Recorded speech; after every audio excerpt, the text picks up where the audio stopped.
Welcome to this courageous conversation. A courageous conversation helps us to engage in dialogue with people we don't normally speak to, about things we don't normally speak about, or with those we speak to all the time about topics we would rather avoid. Hi, it's Tim Mulvaney. Welcome to today's Courageous Conversation.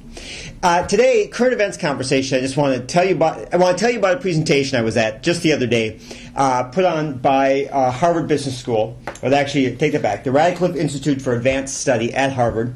It was delivered by Frank Dobbin, and he's a Radcliffe Institute fellow this particular year. He's an organizational economic sociologist at Harvard.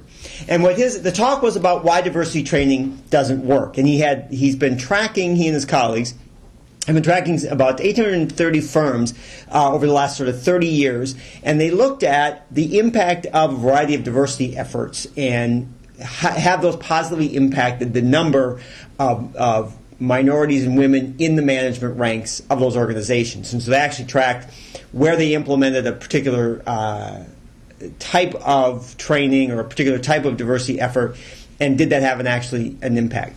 And the thing I actually want to focus on today is something that we've been saying for a while now. And actually, if you look at the December post regarding I don't care if you're a racist, sort of some of the things came out of his study is that having a diversity manager is one of the most positive things you can do, is because someone is actually being held accountable to getting the numbers up and actually doing something to increase the numbers. So actually, as we talked last month about actually having to be held accountable to very specific behaviors is the thing that actually increases women and minorities in the ranks.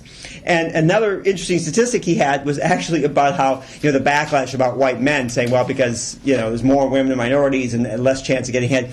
Truth is, they actually found that in 1960, 10.6% of the management ranks were white guys. So 10.6 back in 1960. Now it's 14.8%. So there's actually a greater chance of a white male becoming a manager today than there was back in 1960. So the reality is, in terms of the backlash of that.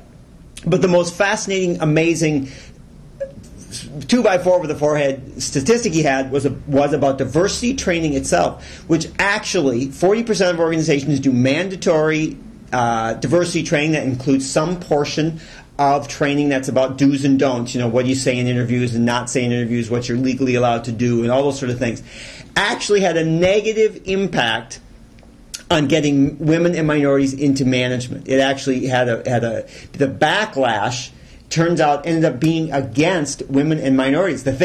So it actually had a negative impact. It was an amazing thing, actually amazing statistic. So the thing it said to focus on is that diversity training needs to be not mandatory, but actually voluntary. Oddly enough, we think, boy, we got to get to those people, those naysayers and those feet draggers, and we got to get to them and get them in the training. Well, the reality is that doesn't work, and that's something we've said for years, and we've been saying for a long time now, but, I'm ignoring those naysayers, and actually make the training voluntary. If the training's voluntary, that actually does have a positive impact, and actually does indeed increase the number of women and minorities in the management ranks. And also have it focus on our cultural differences, like what is different about us that we bring to the table and our understanding of that. And because the reality is, diversity training, a lot of it goes at, I'm going to show that you're racist and biased and homophobic, and as soon as I tell you about that, the lights will go on, the angels will sing, and you'll stop being that. The truth is that doesn't work, and it never has, and his statistics will show when his book comes out that is not actually true. So it isn't about all this other grand stuff. It is just about, what do I need to do, what do you need to do, what am I going to commit to doing, and how are we going to hold each other accountable. So the reality is, what I'm here to tell you today is we need to stop doing what we're doing. We need to stop doing mandatory diversity training that focuses on do's and don'ts. We need to do voluntary training that focuses on our cultural differences and how we can manage and interact around those cultural differences using courageous conversations.